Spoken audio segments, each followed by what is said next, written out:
Hi everyone. आज हम पढ़ने जा रहे हैं एक ऐसे लीगल स्ट्रक्चर के बारे में जो दो कॉन्सेप्ट्स का परफेक्ट हाइब्रिड है। इसमें कंपनीज की लिमिटेड लायबिलिटी भी है और पार्टनरशिप की फ्लेक्सिबिलिटी भी। तो चलिए शुरू करते हैं हमारा आज का topic, the limited liability partnership act 2008। ये एक्ट आया है 31 मार्च 2009 को और ये पूरे इंडिया पर एप्लीकेबल है। इस एक्ट को एलएलपीज के फॉर्मेशन और रेगुलेशन के लिए बनाया गया है। इसमें टोटल 81 सेक्शंस हैं और 4 स्केड्यूल भी हैं। फर्स्ट स्केड्यूल डील करता है in the absence of agreement partners के राइट और ड्यूटीज़ क्या होंगे। सेकंड स्केड्यूल डील करता है कि एक फर्म को एलएलपी में हम कैसे कन्वर्ट कर सकते हैं। थर्ड स्केड्यूल हमें बताता है एक प्राइवेट कंपनी को एलएलपी में हम कैसे कन्वर्ट कर सकते हैं। फोर्थ, एक अनलिस्टेड पब्लिक कंपनी को एलएलपी में हम कैसे कन्वर्ट कर सकते हैं। पहले में राइट एंड ड्यूटीज़, सेकंड में एक फर्म को एलएलपी में कैसे कन्वर्ट कर सकते हैं, थर्ड को एक प्राइवेट कंपनी को एलएलपी में कैसे कन्वर्ट, और फोर्थ में एक अनलिस्टेड पब्लिक कंपनी को एलएलपी में हम कैसे कन्वर्ट कर सकते हैं। और हाँ, दो इम्पॉर्टेंट बातें, इसमें इंडियन पार्टनरशिप एक्ट 1932 अप्लाई नहीं होती है और एलएलपी सिर्फ प्रॉफिट मेकिंग बिजनेस के लिए बनती है। ये सेक्शन 8 यानी कि चैरिटी के लिए नहीं बनाई जा सकती। इस एक्ट में सीजी का काम है रूल्स फ्रेम करना और उन्हें अमेंड करना, और एमसीए और रजिस्ट्रार का काम है एलएलपी एक्ट को एडमिनिस्ट्रेट करना। तो एलएलपी एक्ट आ तो गया, पर ये आया क्यों? तो देखो भाई, इंडिया में सर्विस सेक्टर और प्रोफेशनल्स बहुत तेज़ी से ग्रो कर रहे हैं। ग्लोबल लेवल पर compete करने के लिए हमें एक ऐसा बिजनेस मॉडल चाहिए था जो फ्लेक्सिबल भी हो और सेफ भी, और एलएलपी बिजनेस मॉडल इसके लिए परफेक्ट है। तो अब जानते हैं एलएलपी किन फील्ड्स के लिए सबसे ज़्यादा यूज़फुल है।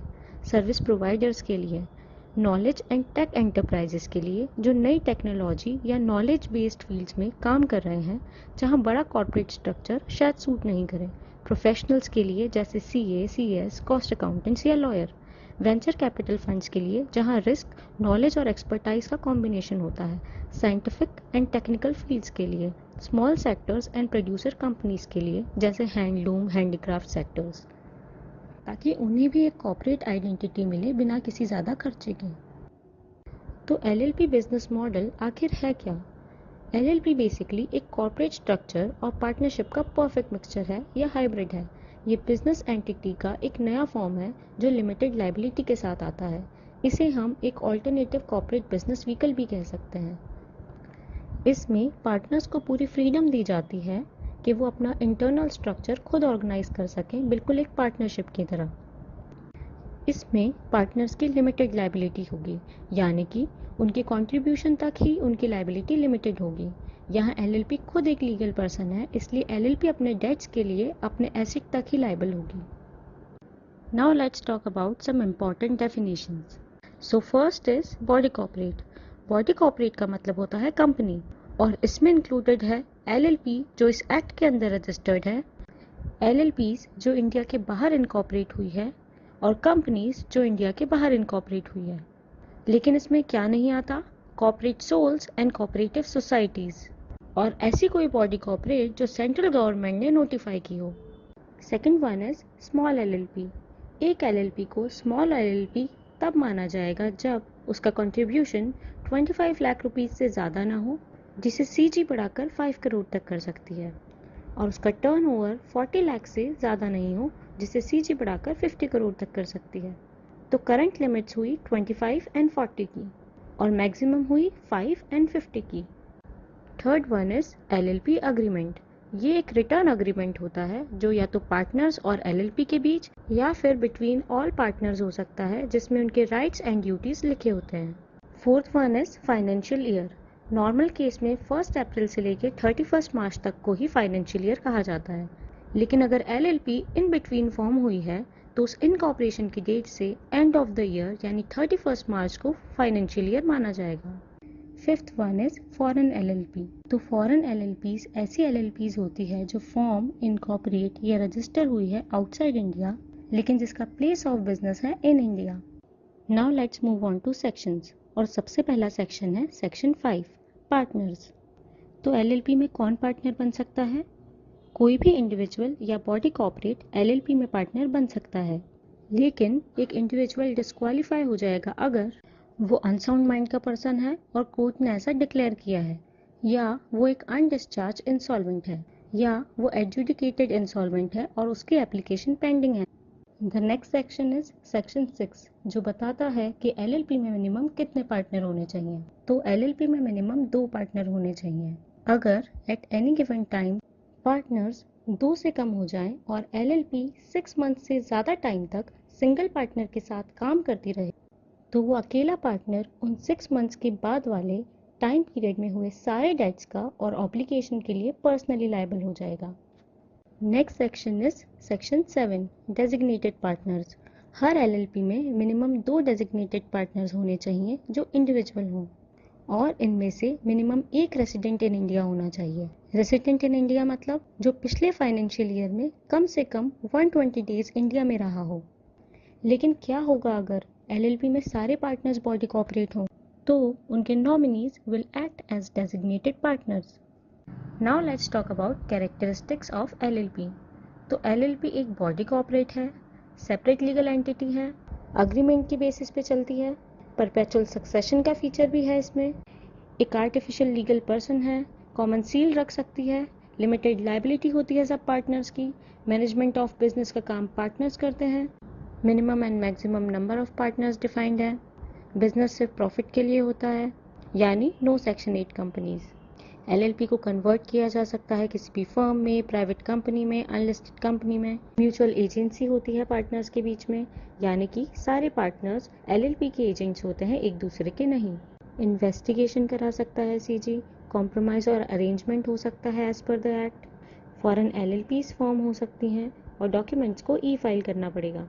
कौन सी वेबसाइट पे? एमसीए की वेबसाइट पे। अब इन कैरेक्टरिस्टिक्स को याद रखना इजी बनाते हैं एक सिंपल सी ट्रिक से। माँ को कॉम्प्रोमाइज़ के लिए अग्री करवाया, पर पापा के आते ही माँ कन्वर्ट हो गई। माँ ने पापा से कहा मुझे बिजनेस मैनेज करना नहीं आता। माँ को पता चला ये तो आर्टिफिशियल पर्सन है जो कि एक सेपरेट एंटिटी और बॉडी कॉर्पोरेट है। माँ ने नंबर मिलाया और लाइबिलिटी ली कि वो इन्वेस्टिगेशन करेंगी। इन्वेस्टिगेशन के लिए उन्होंने ई फाइल किया, फॉरेन एलएलपी को बुलाया और सील लगवाई कि इसमें no charity, only profitable business. Now let's talk about advantages of LLP. तो मानो एलएलपी जैसे एक कार है, it is easy to form, easy to dissolve, enjoyed by all, हर कैपिटल स्ट्रक्चर में आती है, फ्लेक्सिबिलिटी प्रोवाइड करती है लीगल रिक्वायरमेंट्स में, यानी कि नो लीगल झंझट, ऑपरेट करती है on the basis of agreement. अब चलते हैं सेक्शन 11 पर, जो बात करता है इनकॉर्पोरेशन की। किसी भी एलएलपी को रजिस्टर करने के लिए सबसे इम्पॉर्टेंट होता है उसका इनकॉर्पोरेशन डॉक्यूमेंट। अब इनकॉर्पोरेशन की रिक्वायरमेंट्स क्या होंगी? तो मिनिमम 2 या 2 से ज़्यादा लोग साथ होने चाहिए जो एक लॉफुल बिजनेस कैरी करने के पर्पज से एसोसिएटेड हैं with a view of earning profits. इन सभी लोगों को इनकॉर्पोरेशन डॉक्यूमेंट पर एज अ सब्सक्राइबर साइन करना होगा। अब ये तो हमें पता है कि इनकॉर्पोरेशन डॉक्यूमेंट सबसे इम्पॉर्टेंट डॉक्यूमेंट है, लेकिन उसमें लिखा क्या क्या होगा? तो उसमें लिखा होगा एलएलपी का नाम, proposed business, address of the registered office, her partner और डेजिग्नेटेड पार्टनर का नाम और एड्रेस। ये इनकॉर्पोरेशन डॉक्यूमेंट आपको उस स्टेट के रजिस्ट्रार को देना होगा जहां आपका रजिस्ट्रार ऑफिस है। इसके साथ आपको प्रेस्क्राइब्ड फीस और एक स्टेटमेंट ऑफ कंप्लायंस भी देनी होगी। पर स्टेटमेंट ऑफ कंप्लायंस होता क्या है? ये बेसिकली एक डिक्लेरेशन स्टेटमेंट है जिसमें लिखा होता है कि इस एक्ट और रूल्स की सारी रिक्वायरमेंट्स को पूरा कर लिया गया है। ये स्टेटमेंट बनाएगा कौन? तो ये स्टेटमेंट कोई भी एडवोकेट, सीए, सीएस या कॉस्ट अकाउंटेंट एंड कोई भी एक सब्सक्राइबर जिसका इनकॉर्पोरेशन डॉक्यूमेंट पर साइन हो वो बना सकता है। नाउ इस सेक्शन में अगर किसी पर्सन ने एक फॉल्स स्टेटमेंट दिया या ऐसा कोई स्टेटमेंट दिया which he believes is not true, तो he shall be punishable by imprisonment, जो कि 2 साल तक की हो सकती है, या विथ फाइन जो 10,000 से कम नहीं होगा and may extend to 5 lakh rupees. Now let's talk about section 12। अगर आपने सेक्शन 11 के हिसाब से सारे डॉक्यूमेंट्स और कंप्लायंस स्टेटमेंट रजिस्ट्रार को सबमिट कर दिए हैं, तो रजिस्ट्रार सारे डॉक्यूमेंट्स को अपने पास रजिस्टर करेगा। 14 डेज़ के अंदर आपको एक इनकॉर्पोरेशन सर्टिफिकेट देगा। और याद रखना, ये सर्टिफिकेट एक कंक्लूसिव एविडेंस होता है कि एलएलपी अब इनकॉर्पोरेट हो चुकी है। So now let's move to section 13। हर एलएलपी का एक रजिस्टर्ड ऑफिस होना ज़रूरी है। जहां सारे ऑफिशियल कम्युनिकेशन और नोटिसेस भेजे जा सकते हैं। ये डॉक्यूमेंट्स रजिस्टर्ड पोस्ट के ज़रिए, पोस्ट अंडर सर्टिफिकेट के ज़रिए या किसी भी और प्रेस्क्राइब्ड मैनर में भेजे जा सकते हैं। ये या तो रजिस्टर्ड ऑफिस पर जाएंगे या उस स्पेसिफिक एड्रेस पर जाएंगे जो एलएलपी ने प्रेस्क्राइब किया हो। एलएलपीज़ को, उनके पार्टनर्स को या डेजिग्नेटेड पार्टनर्स को भी अगर कोई डॉक्यूमेंट भेजना है तो वो इसी के थ्रू होगा। अगर कोई भी चेंज ऑफ प्लेस है, यानी कि एलएलपी ने अपना रजिस्टर्ड ऑफिस का एड्रेस चेंज किया है, तो उसे एक नोटिस फाइल करना पड़ेगा with the registrar in such form, manner and subject to such conditions as may be prescribe. और ये चेंज तभी माना जाएगा जब आपने notice of such change file कर दिया हो रजिस्ट्रार के पास। अगर एलएलपी ने या उसके किसी भी पार्टनर ने इस सेक्शन को कॉन्ट्रवेन किया तो उन्हें पेनल्टी लगेगी। कितनी? 500 हर उस दिन के लिए जिस दिन डिफ़ॉल्ट कंटिन्यू रहा और maximum 50,000 rupees. Next section is section 14। Section 14 हमें बताता है कि जब एलएलपी रजिस्टर हो जाती है तो उसको कौन कौन सी पावर मिलती है। तो एलएलपी की पावर्स होंगी, first, LLP can sue and be sued, मतलब एलएलपी अपने नाम से किसी पर भी केस कर सकती है और कोई भी थर्ड पर्सन एलएलपी पर भी केस कर सकता है। Second one is acquiring and holding property. LLP अपने नाम पर टेंजिबल या इनटेंजिबल प्रॉपर्टी एक्वायर या होल्ड कर सकती है। Third is common seal. LLP चाहे तो कॉमन सील रख सकती है बट ये ऑप्शनल होता है। Fourth one is doing and sufferings under the act, मतलब एलएलपी वो सारे काम कर सकती है जो एक बॉडी कॉपरेट कर सकती है और उसे वो सारे बेनिफिट मिलेंगे जो कि एक बॉडी कॉपरेट को मिलते हैं, लेकिन साथ में उस पर वही लीगल प्रोविजंस, लाइबिलिटीज और पेनल्टीज अप्लाई होगी जो एक बॉडी कॉपरेट पर होती है। तो एलएलपी की पावर से बना सांप, एस से हुआ sued and can be sued, A से हुआ एक्वायर्ड प्रॉपर्टी, पी से हुआ power of common seal, next P से हुआ perform all acts as body corporate. Now let's move on to section 15 जो डील करता है एलएलपी के नाम से। As per the provisions of section 15 हम नाम तो कुछ भी रख सकते हैं, लेकिन पीछे का सरनेम हमेशा या तो लिमिटेड लायबिलिटी पार्टनरशिप होगा या शॉर्ट में एलएलपी। लेकिन आप ऐसा कोई नाम नहीं रख सकते जो in the view of CG is undesirable या किसी दूसरी एलएलपी से, कंपनी से या रजिस्टर्ड ट्रेडमार्क से आइडेंटिकल हो या नियरली रिजेंबल करता हो। Next section is section 16, reservation of names. अगर कोई पर्सन चाहे तो अपने चॉइस के नाम को सेक्शन 16 में रिजर्व करवा सकता है। एक बार अगर ये नाम रिजर्व हो गया तो वो 3 मंथ्स तक के लिए वैलिड रहता है। इसके लिए आपको रजिस्ट्रार को एक प्रेस्क्राइब्ड फॉर्म और फीस के साथ अप्लाई करना होता है। इस सेक्शन में आप किसी न्यू नेम के लिए या पुराने एलएलपी के नाम को चेंज कराने के लिए अप्लाई कर सकते हो। If the registrar is satisfied और उसे लगता है कि सब काम रूल्स के अंडर हुए हैं और सारे फॉर्म्स एंड एप्लीकेशंस सही से सबमिट हुए हैं, तो वो आपके दिए नाम को 3 मंथ्स तक के लिए रिजर्व कर सकता है from the date of intimation by registrar. Now next section is section 17। अगर गलती से भी या जान करके आपने एक ऐसा नाम रख लिया है जो किसी और एलएलपी, कंपनी या रजिस्टर्ड ट्रेडमार्क से मिलता जुलता है या उसे नियरली रिजेंबल करता है, तो सेंट्रल गवर्नमेंट सुओ मोटो या फिर किसी एग्जिस्टिंग एंटिटी या रजिस्टर्ड ट्रेडमार्क ओनर की एप्लीकेशन पर एलएलपी को अपना नाम चेंज करने का डायरेक्शन दे सकता है। और हाँ, एक इम्पॉर्टेंट बात, ट्रेडमार्क ओनर सिर्फ 3 साल तक के अंदर ही एप्लीकेशन दे सकते हैं और ये 3 साल कब से काउंट होंगे? या तो एलएलपी के इनकॉर्पोरेशन डेट से, या अगर नेम चेंज किया है तो नेम चेंज की डेट से। तो जब सीजी एलएलपी को डायरेक्शन देगी अपना नाम चेंज करने के लिए, तो उसे 3 मंथ्स के अंदर अपना नाम चेंज करना होगा और ये चेंज करके विद इन 15 डेज उसे रजिस्ट्रार को नोटिस देना पड़ेगा उस चेंज का along with order of CG. Registrar फिर नेसेसरी चेंज करेगा in the corporation certificate and within 30 days of such change in the certificate, LLP को भी अपना नाम चेंज करना पड़ेगा LLP अग्रीमेंट में। अगर LLP कोई भी डायरेक्शन कंप्लाई नहीं करती सेंट्रल गवर्नमेंट का, तो सेंट्रल गवर्नमेंट खुद से उसे एक नया नाम दे सकती है और रजिस्ट्रार उस नए नाम को रजिस्टर में चेंज कर लेगा in the place of old name और एक नया सर्टिफिकेट ऑफ इनकॉर्पोरेशन इशू कर देगा जिसे LLP को यूज करना होगा। लेकिन हाँ, एलएलपी चाहे तो सब्सिक्वेंटली इस नाम को चेंज कर सकती है। Next, let's talk about distinction between LLP and partnership firm. तो इसको आप basically in simple way ABCD form में याद रख सकते हो। जैसे ए से हुआ एनुअल फाइलिंग, तो एलएलपी इसको annual statement, solvency, returns file करने की रिक्वायरमेंट होती है। वहीं पार्टनरशिप में ऐसी कोई रिक्वायरमेंट नहीं होती। बी से हुआ बॉडी कॉर्पोरेट, तो एलएलपी एक बॉडी कॉर्पोरेट है, लेकिन पार्टनरशिप एक बॉडी कॉर्पोरेट नहीं है। अब सी से हुआ क्रिएशन एंड कॉमन सील, तो LLPs are created by registered process, वहीं partnership are created by agreement. अगर LLP चाहे तो एक कॉमन सील रख सकती है, वहीं पार्टनरशिप में ऐसा कोई कॉन्सेप्ट नहीं है। डी से हुआ डेजिग्नेटेड पार्टनर्स।